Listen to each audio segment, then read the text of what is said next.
demanda al instituto, vuelve a perder y entonces ya me demanda a mí. Y me acuerdo que te dije, no, yo te di mi palabra y vamos a hacer las cosas y no vas a pagar nada y si perdemos, yo veré cómo yo voy a pagar. Por salvar un brazo, me demandaron y estuve 8 años en el banquito por salvarlo. Te empiezas a cuestionar tú mismo qué hice mal, qué hice bien. Porque dices, entonces si le hubiera desarticulado el miembro superior, no me demanda. Creo que cualquier médico, todos debemos de estar protegidos. El blindaje médico, la verdad es que es lo mejor que he visto, porque lo he vivido en carne propia, ¿no? Muchas veces el paciente en su duelo es vulnerable a consejos estúpidos de gente o dolosa o ignorante, que le dicen, oye, pues es que hay que demandar, ¿cómo crees que te pasó esto? Todo el mundo sabe que te demandaron, ¿no? Y te señalan. Y no faltaba quien fue y le dijera al paciente, oye, al doctor lo acaban de demandar, y pedían cambio de médico, porque existe una mafia. Hay abogados afuera de los hospitales preguntándole a la gente cómo se sintió, cómo lo atendieron. ¿Te vio feo el doctor? Tachecita. Oye, ¿y te recetaron todo lo que necesitabas? Tachecita, ¿no? Al final del día es parte de la criminalización del acto médico. Pero Tony siempre al lado, ¿no? No te apures, amigo. Todo va a salir bien, va a estar bien. El blindaje médico incluye la contrademanda. Creo que la contrademanda es importante porque va a restituir, ¿no? Va a ser una justicia. Lo he platicado poco, pero pensé en suicidarme. ¿Qué tal? ¿Cómo están? Pues bueno, bienvenidos a su casa, Blindaje Médico. Doctora Judith, ya sabes que es un placer tenerte por acá en Querétaro, en la oficina de la Dirección General. Amigo, doctor Gustavo Herón Uribe Nieto, traumatólogo, ortopedista, ahora también abogado. Pues bueno, como nos quedamos en el video anterior, en esta parte que decía el doctor Gustavo, quien fue defendido por nuestra firma durante 8 años en un proceso contencioso civil muy desgastante para todos, muy costoso también económicamente. Afortunadamente, y no lo digo por la parte comercial, pero así fue, y él no me dejará mentir, pues era un caso cubierto, un caso dentro del esquema de nuestro blindaje. Él no tuvo que pagar ni un solo peso, pero no es un tema ya de dinero. O sea, la paciente quería 5 millones de pesos, ahorita vamos a abordar ahí todos esos matices, pero al final del video anterior decíamos que cómo se sintió al ganar. Yo quisiera que empezáramos más bien de cómo empezó este proceso, ¿no? Porque al final del día son tantas cosas durante tanto tiempo, porque se gana un caso, a lo mejor el médico no lo quiere hacer público, él ya lo que quiere es no saber del tema, o tenemos herramientas para contrademandar o para algo y el médico no quiere. Este es un caso sui generis. Es muy difícil que un médico después de un proceso tan largo diga, ¿sabes qué? Sí estoy dispuesto a contrademandar. ¿Me explico? Porque hace falta mucha paciencia y muchos pantalones, lo digo con mucho respeto, para poder ser congruente y hacerlo. Y aunque no le va a costar económicamente a él, yo creo que lo de menos es el dinero. Lo más difícil es el capital psicoemocional, que aunque no es cuantificado, pues todos tenemos uno y va mermando con el tiempo. El doctor no me dejará mentir, lo que menos quieres es saber del caso cuando termina. Entonces, ¿qué te parece si empezamos con eso, doctor? ¿Qué sentiste cuando viste quieres, o por dónde quieres empezar? Tú dinos, al final estás en tu casa. Pues si quieres empezamos por el principio. Venga. Bueno, yo antes de que empieces, nada más me acuerdo que me llamaste una vez, estaba yo aquí en Querétaro, algo pasó en el ISSSTE, y eso es lo importante de que actuemos en materia preventiva, porque me acuerdo que me dijiste que esta paciente, no voy a decir su nombre por respeto también a ella, pero esta paciente había interpuesto una queja en la Comisión de Arbitraje Médico en contra de la institución. Así es. Y en ese entonces la paciente, si mal no recuerdo, porque tiene 8 años de esto, estaba muy amiga de nosotros, porque en ese caso él le había pedido al doctor que le extendiera su incapacidad, más bien que el doctor no la operara tan pronto para que su nivel de incapacidad fuese más alto una vez valorado por la institución. Inclusive te llevó un regalo, una botella, sí, con una carta, ¿cierto? Con una cartita. Eso se los digo porque ustedes también tienen que pensar en eso, doctoras, doctores, sus esposos, sus familias. El hecho de que el paciente, o sea, a ver, no todo paciente es un hijo de su tal por cual hasta que se demuestre lo contrario. Eso no es así. Tampoco un médico quiere complicar al paciente, pero hay que prender unos foquitos rojos, y el doctor lo prendió y me avisó y le dije, ¿sabes qué? No hay que confiar. No sé si quieres empezar por ahí. Me tocó operar a la paciente en la institución, en el ISSSTE. Llegó en muy malas condiciones, procedente de un accidente automovilístico tipo choque frontal, con lesiones múltiples, polifracturada, y en el momento que yo tomo el caso, pues nos pusimos a trabajar sobre su salud, ¿no? sacarla del estado de choque, suturar las lesiones que traía abiertas, poner férulas, poner atracciones. Y ese día estuve trabajando prácticamente hasta las 2:30 de la mañana con ella pegado, haciendo las interconsultas a cirugía, a angiología para que la valoraran las demás lesiones. Y Porque aparte tú ya habías salido, ¿no? Ya había terminado tu turno y te quedaste, ¿no? Sí, yo me quedé después de mi turno. En aquel tiempo estaba yo en el turno vespertino. Empecé a trabajar a las 2 de la tarde con ella y pues prácticamente hasta las 2, 3 de la mañana pues ya me retiré a casa porque ya la dejamos estable. Al día siguiente que regresé a mi turno, pues ya la encontré en piso, me la asignan por rol para que yo la atienda y ahí empezamos con un proceso de planeación de cómo voy a reparar las lesiones, por dónde voy a empezar, con qué voy a empezar. Institucionalmente, pues muchas veces no se tienen todos los recursos que uno quisiera como en el medio particular. Entonces tenemos que apegarnos pues, a lo que hay y trabajar con eso. Y se puede hacer mucho. Le opero una pierna, salió muy bien. Le opero después un codo que traía multifragmentado. Fue imposible reconstruirlo. La multifragmentación impidió poner cualquier tornillo, cualquier material.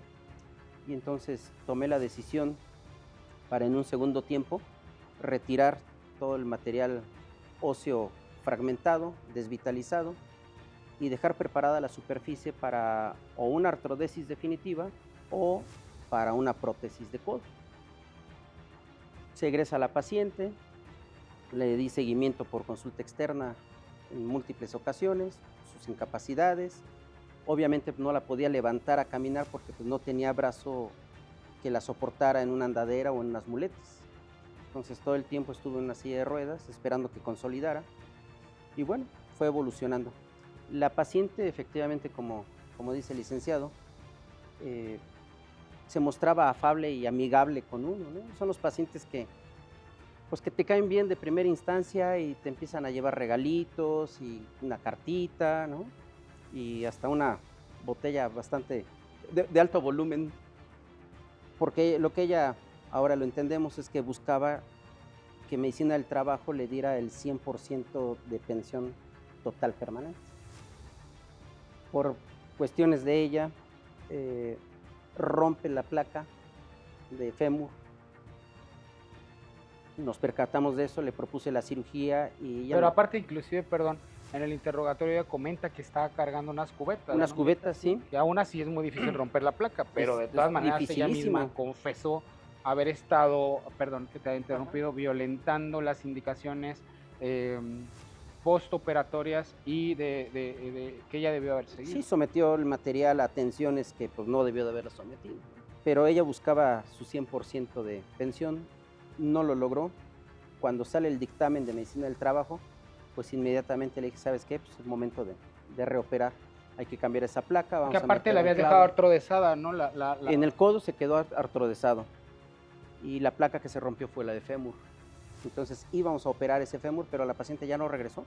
La siguiente cita ya no vino conmigo y entonces algo dentro de mí me dijo, no, esto ya no está bien. Y fue cuando te comuniqué y ahí empezó todo el proceso, ¿no? Ella pidió un cambio de médico, el médico nuevo que le asignaron la refirió a tercer nivel. Tercer nivel dijo, Querétaro, siendo segundo nivel, tiene toda la capacidad para resolver el problema, entonces viene de regreso. Y en ese inter, pues pasaron también otros detalles ahí, la paciente demanda a Medicina del Trabajo por inconformarse por el porcentaje que le dieron. Y demanda a la institución inclusive. Y perdió. Y después demanda al ISSSTE y vuelve a perder. Metió un amparo y creyó que el amparo la protegía de no ir a trabajar. Que aparte era muy obvio que era su pretensión, ¿no? Sí. No volver a trabajar. No volver a trabajar y creyó que el amparo que metía en contra de la decisión del ISSSTE pues la protegía de no trabajar. Y pues le juntaron sus 4 faltas y pues la dieron de baja. La Ley Federal del Trabajo es muy clara en ese sentido. Y entonces se inconforma, demanda un despido injustificado, vuelve a perder, demanda al instituto, vuelve a perder y entonces ya me demanda a mí. Ya no buscaba quién se la hizo, sino quién se la pagara. Y nos demanda por 5 millones. Para todos o todas ustedes las que están preguntando, oye, pero 8 años, ¿por qué tan largo? A ver, no, 8 años desde que empezó la situación. al final del día la notificación del emplazamiento a juicio en materia civil que se nos hizo fue en 2020-21, 2020. fue hace 5 años relativamente.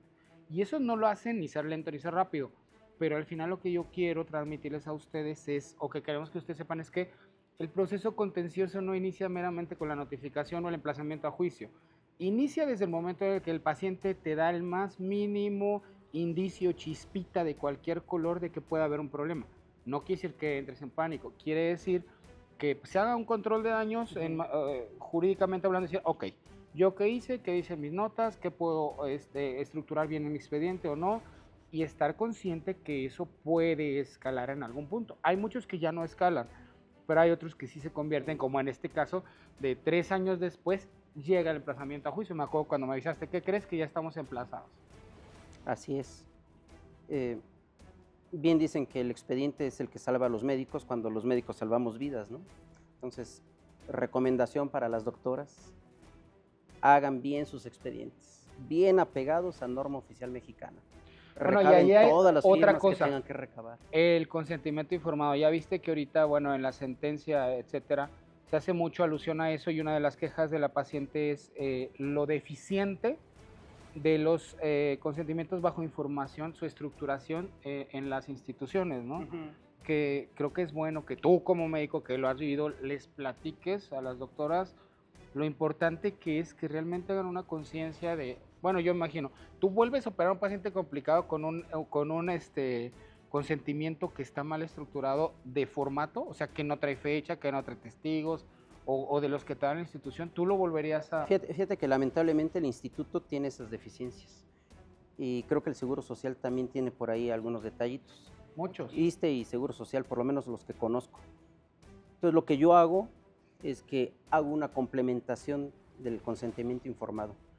En una nota aparte, explico todos los riesgos, lo que se va a hacer, cuál es el plan quirúrgico, el pronóstico, no solamente para la vida, sino para la función, la integridad y la estética. Y una vez que tengo todo eso, le pido al familiar y al paciente que me firmen esa nota. Pero el punto es, antes de esto que te pasó, ¿hubiese sido muy viable o no? O sea, a lo que voy es que muchas veces el médico le dices que haga eso y dice, pues qué exagerado, o sea, no tengo tiempo, no. Pero ya que te pasa, sí, es cuando cambia un poco, cambia mucho. Cambia tu dices, perspectiva. No, yo claro que lo hago. Sí, cambia la perspectiva. Antes de que esto me pasara, pues yo decía, esto es con lo que me dan de trabajar.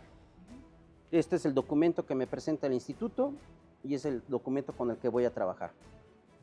No hacía yo un análisis de si estaba apegado a norma oficial o no. Sencillamente es con lo que te dan la institución. Cambia el paradigma, ¿no? Ahora soy yo el que complementa ese documento. Sí lo sigo utilizando porque la institución me obliga a usarlo. Sí, no pero puedes evitar usarlo. Complemento con una muy buena nota. No debes evitar, inclusive puedes usar el tuyo, o sea, el que nosotros le damos a todas las que están blindadas, Sí. tienes que usar ese, y tú también, amigo. Por cierto, ahorita me acuerdo, para ver esa parte, para con tu gente, o sea, tu asistente en la parte privada es, tú vas aquí a San José, vas al Moscati, vas al Ángeles, ahí tienen uno, y como dices, no lo puedes evitar. Pero no quiero que toques, y yo sé que me va a hacer caso, a ningún paciente quirúrgicamente hablando, si no le dices, ok, me firmas me lo das y yo me lo quedo 5 años. Punto. Porque si el otro se pierde, si el otro no sirve, pues ya tienes tu respaldo, ¿no? Sí, es el problema, que también quién resguarda los expedientes, ¿no?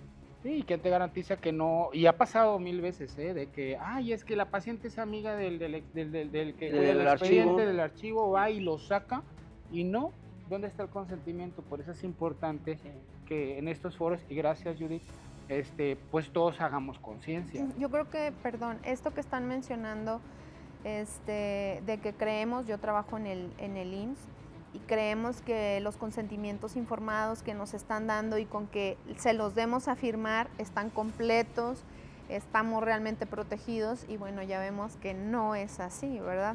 Y también eso, creo que las doctoras, muchas han pasado por esto de que buscan el expediente y ya le quitaron la nota, ya quitaron un consentimiento, ya esto, entonces también pues ahí cuando detecten ahí un foco rojo, pues tomarle foto y resguardar todas sus notas, consentimientos, INES de familiares, a la gente que estuvo ahí. Que sea relevante. Así es.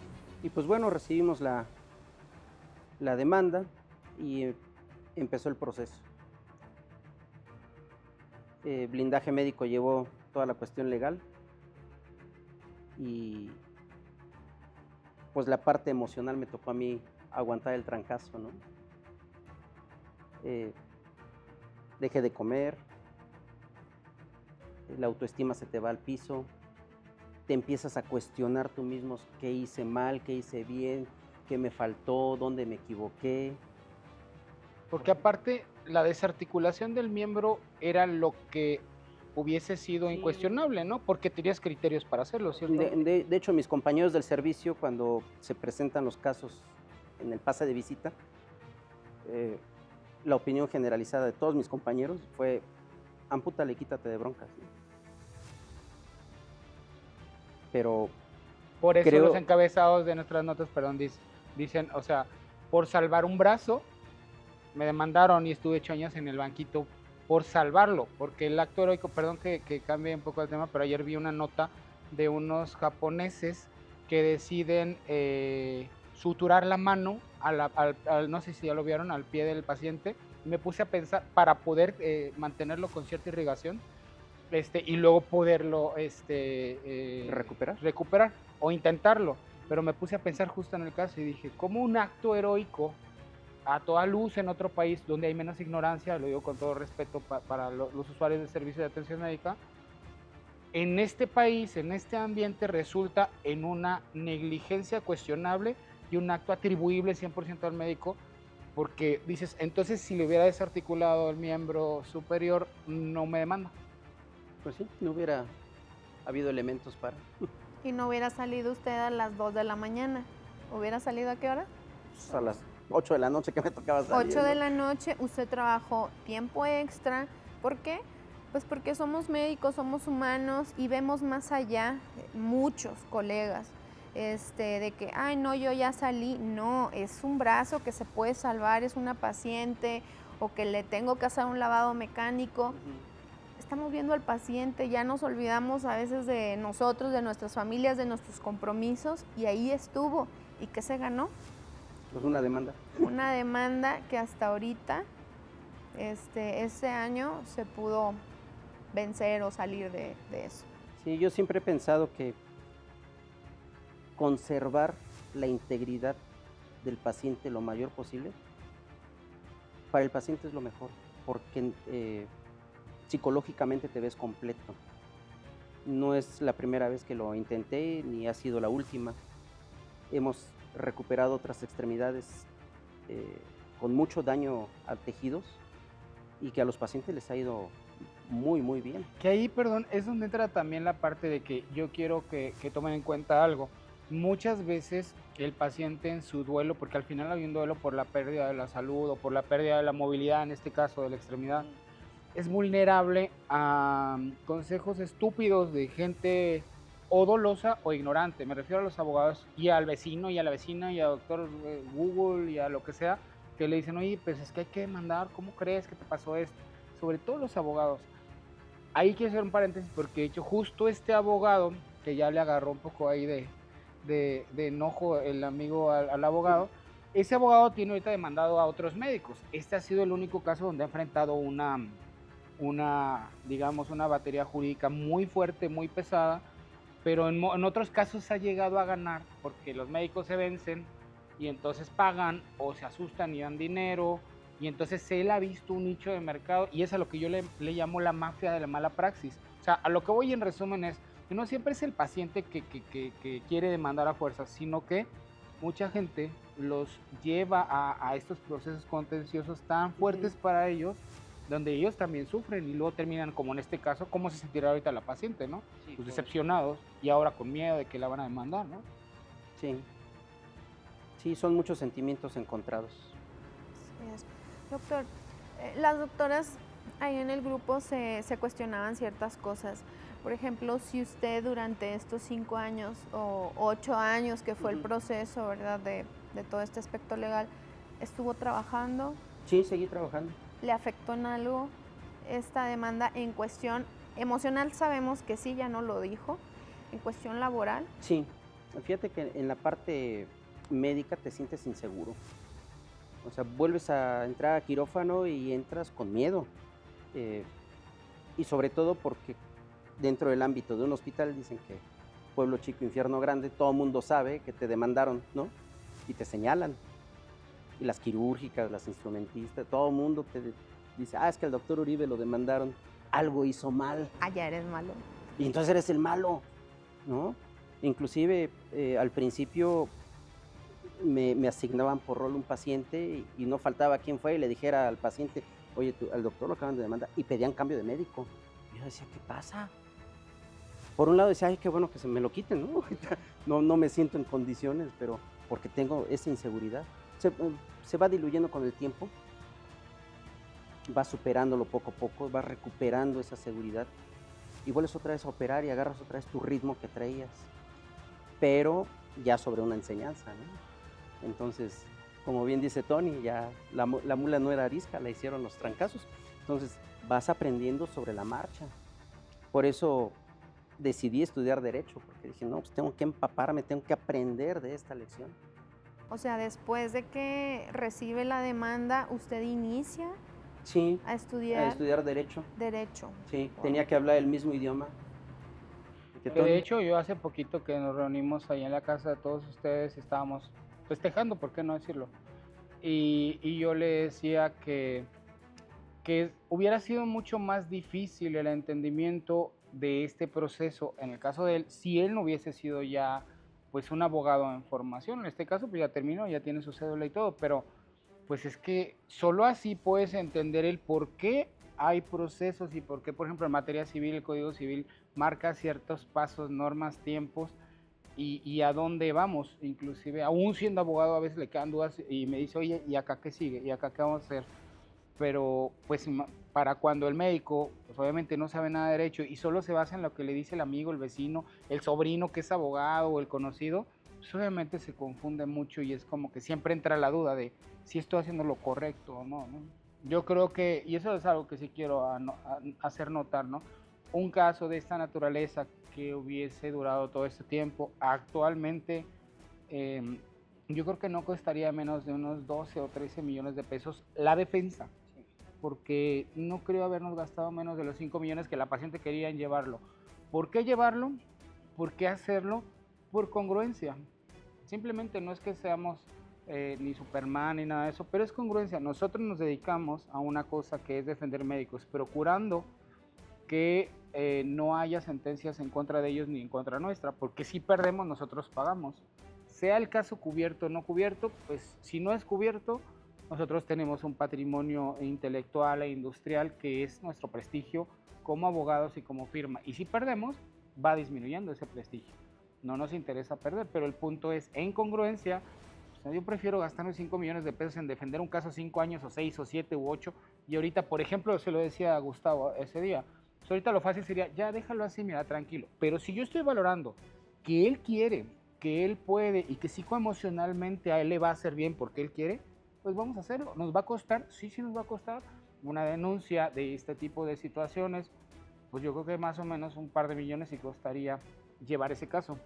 No le vamos a cobrar nada y nosotros vamos a llevarlo y absorberlo por congruencia, porque queremos que allá afuera la gente tenga cuidado de no mentir en tribunales o de hacerlo sabiendo la consecuencia por lo menos y de no dejarse engañar por este tipo de mafiosos o extorsionadores que al amparo de una cédula de abogado están queriendo asustar a una persona, a una persona que además es una persona de bien. Ustedes son personas de bien, claro, no son perfectos, pero son médicos.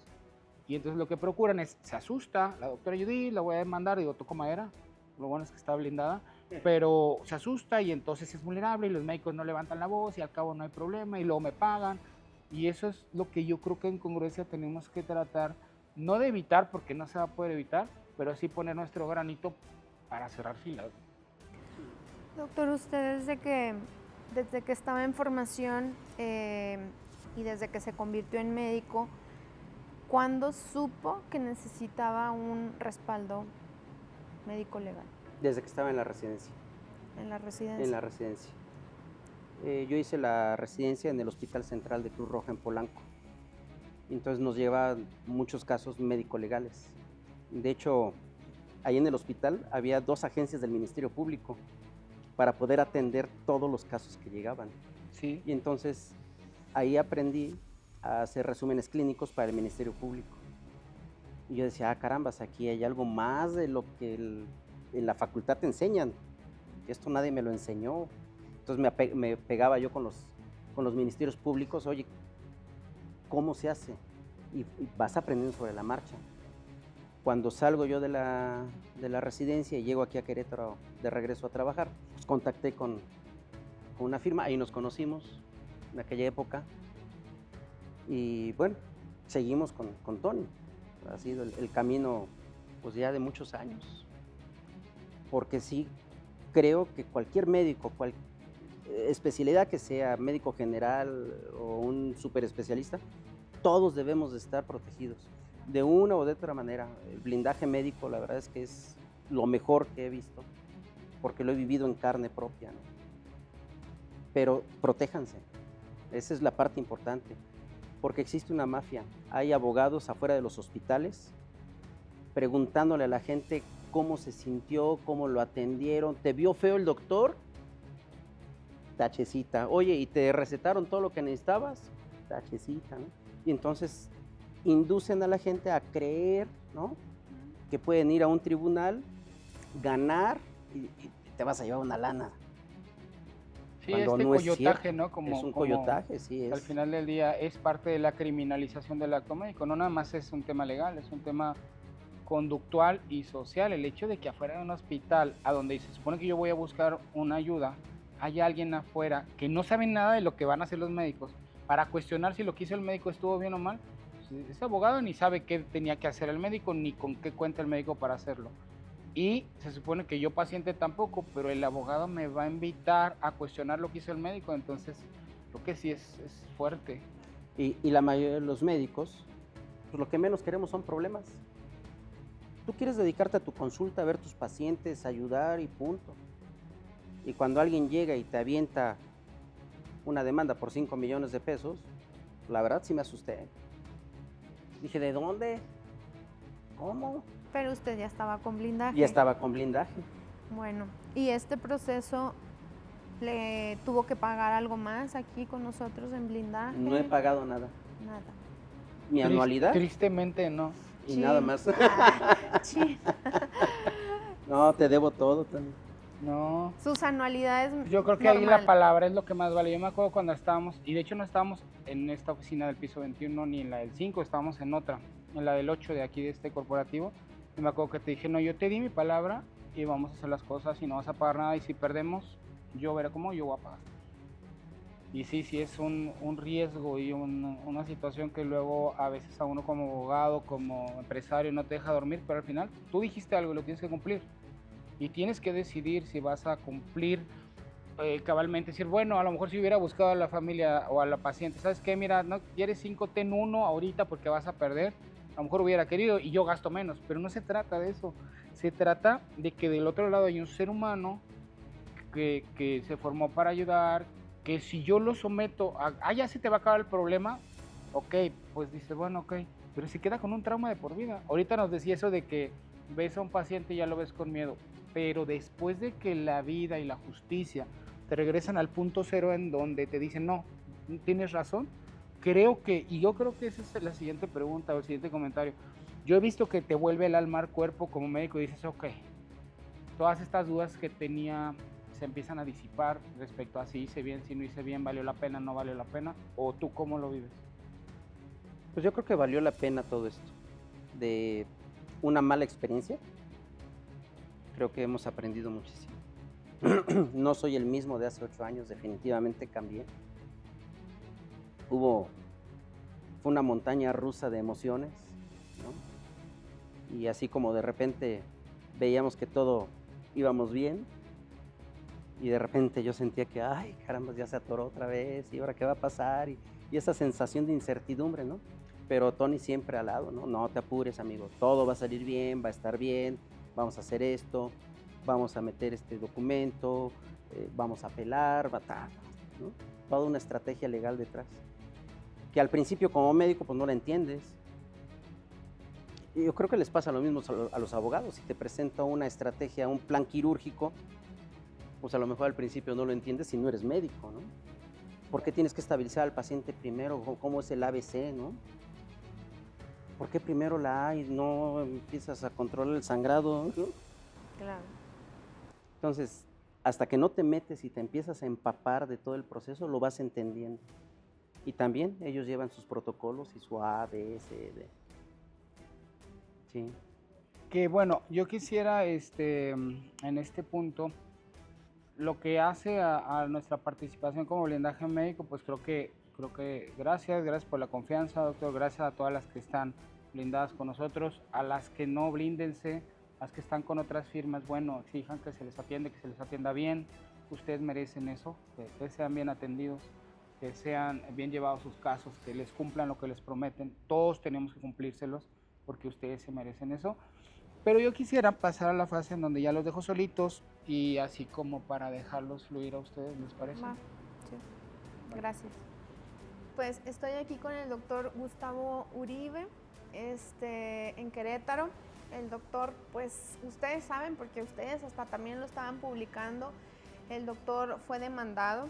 Hace como 5 años aproximadamente recibió su notificación, pero el problema está desde hace, ¿cuántos años? Pues mira, operé a la paciente en 2015.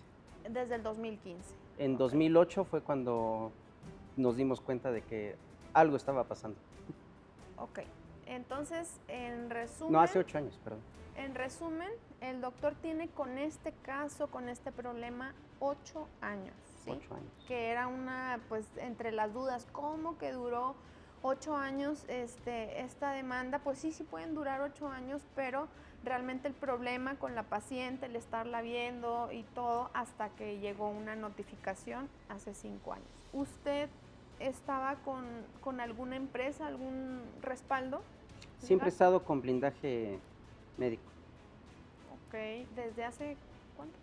Pues ya perdí la cuenta desde que se fundó, creo que soy de los socios fundadores. De los socios fundadores, ok. ¿Y por qué cree que sea importante, doctor? Pues porque los médicos no sabemos de derecho.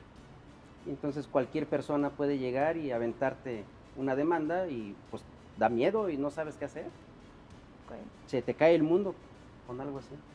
Okay. ¿Nos puede hacer un resumen muy cortito de qué pasó con la paciente o de qué se complicó la paciente? ¿Por qué demandó? Sí, mira, fue una paciente polifracturada, procedente de un accidente automovilístico tipo choque frontal. Llega al ISSSTE, me toca atenderla y todo salió como se esperaba que saliera. Le operamos las fracturas, pero su inconformidad fue que quedó con el codo del lado derecho, quedó artrodesado, quedó sin movilidad. Y aunque se le explicó que así iba a ser, porque le estábamos salvando la extremidad, aunque estábamos sacrificando función, pues fue su punto de inconformidad. Okay. ¿Se le dieron consentimientos informados? Sí, se hizo todo. Okay. Afortunadamente fue el expediente el que nos dio pauta para generar la defensa. Ok, muy bien. Cuando recibió el apoyo de blindaje en estos años, ¿cómo lo sintió? En resumen. Pues ha sido un brazo detrás de la espalda que te apoya, que te guía, que te dice no va a pasar nada, todo va a salir bien y confía. Okay. Yo creo que esa es la parte más importante. ¿Usted ha tenido que pagar algo extra en estos años de defensa y que usted ya estaba cubierto por nosotros? ¿Se le ha pedido algo extra nada, de dinero? No he pagado más que mi anualidad, como cualquier otro asociado, normal. Y nada más. Ok. Doctor, estos 8 años, ¿usted estuvo laborando? Sí, seguí trabajando, tanto a nivel institucional como en particular. Ok. ¿En qué le afectó laboralmente esta demanda? Pues laboralmente, pues eres observado y señalado por todos tus compañeros de trabajo. Claro. Baja tu autoestima, pierdes seguridad, sientes que todo el mundo te está observando y que pues en cualquier chico rato te vuelven a demandar, ¿no? Claro. Y aparte, pues el nombre que has creado, pues se ve mermado, ¿no? En el sentido de que todo el mundo te señala y te dice, ese es el demandado. Claro. y es feo. Es un estigma que tienes que cargar. Cuando usted recibe a la paciente en urgencias, fue, Ujú. ¿sí? Nos comentaba que su turno era vespertino, Sí, de, de 2 a 8. de 2 a 8. Y la paciente llegó como a las 9 de la mañana tal vez. 9 de la mañana, lo vieron otros médicos y en el turno de la tarde usted yo, la ve yo la empecé a ver a la hora que llegué. a las 2 de la Sí. tarde. Ok. Y usted se supone que salía a las 8 8 de la noche, pero por atender a esa paciente salió ¿a qué horas? Prácticamente 2, 3 de la mañana. ¿Cómo era la relación con esa paciente al Pues, principio? Muy buena, de hecho sus familiares y ella, pues, creí que éramos amigos. Me llevaron unos ramos de flores enormes, me los mandaban al consultorio, me hacían regalos, en cada consulta llegaba y me llevaba un detallito, inclusive me regaló una botella gigante de whisky, ¿no? Que ahí la tengo cerradita, la voy a abrir cuando Ajá. todo este proceso concluya, Muy bien. y cartitas, ¿no? Ajá. De repente hasta tuve problemas en aquel tiempo con mi esposa porque decía, es que esta señora está enamorada de ti, pues no sé. Ajá. Y bueno, pues de la gente que menos esperas que pasen cosas, pues pasa, ¿no? Y eso es lo que más coraje da también. Y ¿sabe qué, doctor? No es algo que genere... He escuchado esto en muchos casos de las doctoras. Le ayudamos, era conocida, me pidieron este favor Sí. y me demandaron. O sea, es algo como frecuente de escuchar, por desgracia. ¿Cuál sería como el foco rojo que usted dijo, esta paciente me va a dar un problema legal? Cuando me pidió que esperáramos a que Medicina del Trabajo la calificara con el 100%, era su pretensión. Y yo sabía que no iba a alcanzar el 100%. O sea, la paciente estaba buscando una pensión Total permanente. total. Sí. Permanente. Que el Estado la pensionara y ya no tener que volver a trabajar. Ok. ¿Y le llegó a pedir algún favor de incapacidades o algo Pues yo la así? mantuve incapacitada mientras el proceso de Medicina del Trabajo duró. Ajá. Terminando el proceso de Medicina del Trabajo, pues yo ya la pretendía volver a operar, Ok. pero ya no regresó. Y yo creo que ese fue el foco rojo principal, que pidió un cambio de médico. Pidió un Y yo cambio dije, pues de ¿qué onda? Pues no médico, que éramos amigos. ¿verdad? ¿Y la botella no la vamos a abrir? Estábamos chupando tranquilos, ¿qué pasó? Sí. Así es. Bueno, doctor, pues, gracias. Doctoras, estamos documentando esto porque vamos a informarles de este precedente importante, ¿sí? Como les he dicho siempre, el blindaje médico incluye la contrademanda y una defensa impecable. Blindada, Sí. Así es, blindada. así es. Y sí, Para terminar, doctor. y creo que la contrademanda es importante porque va a restituir, ¿no? Va a ser una justicia. Claro. Quien obra mal, le va mal. Y va a tener que pagar sus consecuencias, definitivamente. Así es. Y pues bueno, agradecer a Blindaje Médico que estuvo todo el tiempo conmigo, en las buenas y en las malas, ¿no? Porque sí Claro. hubo momentos muy, muy difíciles, emocionalmente muy difíciles para mí. Y ahí estuvo, siempre, todo el tiempo. ¿Cuál fue el peor pensamiento que tuvo durante la etapa más difícil de este proceso? Ay, lo he platicado poco, pero pensé en suicidarme. Sí, me generó tal angustia, tal ansiedad. Cuando vi una demanda de 5 millones de pesos, dije, ¿de dónde voy a sacar esto? O sea, ¿cómo? Ni trabajando toda mi vida. Así es. Y sí pensé que si llegábamos a perder. ¿Este estrés laboral le generó estrés o dificultades en su entorno fuera del trabajo? Sí, claro. No solamente dentro del ISSSTE, sino también a nivel particular, inclusive a nivel familiar y de amigos. Andaba en un grupo yo de ciclistas, salíamos todos los domingos a hacer recorridos y no sé cómo de repente alguien se enteró de que había una demanda en mi contra, pero no tenían todo el contexto, sabían que era una mujer, entonces empezaron a creer, a inventarse que era por violación, por un intento de violación. Y aunque yo intentaba decirles, no, no es eso, o sea, es por un tema médico, no entendían. Terminé saliéndome del grupo. Doctor, pues muchas gracias por no rendirse y por todavía querer continuar en esto, como usted lo llamó, es justicia. Creo que basta de las injusticias para los médicos, que siempre estamos para nuestros pacientes. Entonces, no conozco un solo médico que se levante en la mañana y piense, ¿a quién voy a dañar hoy? No así existe. es. No Así conozco a es. uno solo. Pues muchas gracias, doctor. Doctora, Un gusto muchísimas gracias. conocerlo. Igualmente. Gracias.